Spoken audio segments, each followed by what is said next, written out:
Zdravo svima, najvažnija institucija u Srbiji je kafana. Hajde da se malo bolje upoznamo sa njom.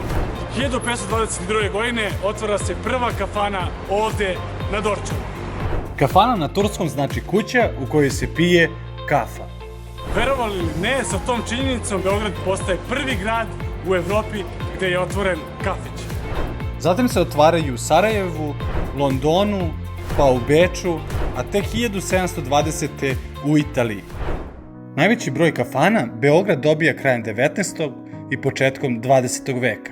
Na Trgu Republike je bilo 16 kafana, u Makedonskoj ulici od 40 kuća 17 je bilo kafana, na Terazijama 11, a u Skadaliji 7.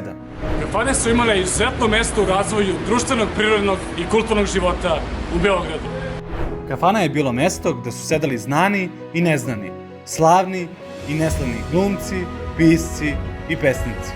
One su bile koncertni podijum i operske kuće, redakcije najboljih novinara, advokatske kancelarije, mesta gde su se osnivali sportski klubovi i po potrebi i narodne skupštine.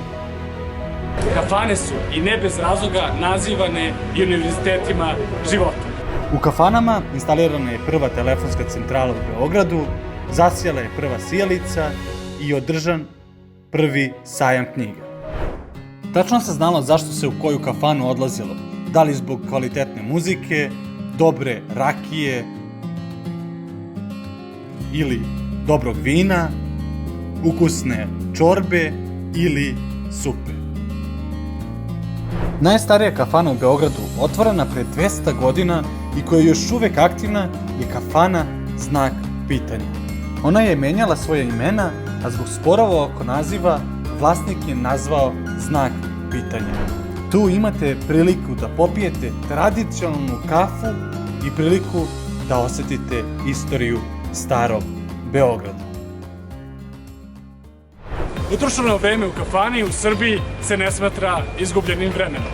Kafane pripadaju svim ljudima ovoga sveta. Kafane su deo života mnogih, one bude ljubav, proslavljaju svaki uspeh i brišu svaku suzu. A najviše ih vole oni koji nikada nisu krili da im je kafana druga kuća. Uradili smo još jednu stvar sa liste. Upoznali smo se malo bolje sa srpskim kafanama i posjetili najstariju aktivnu kafanu. Do sledećeg videoklipa uživajte!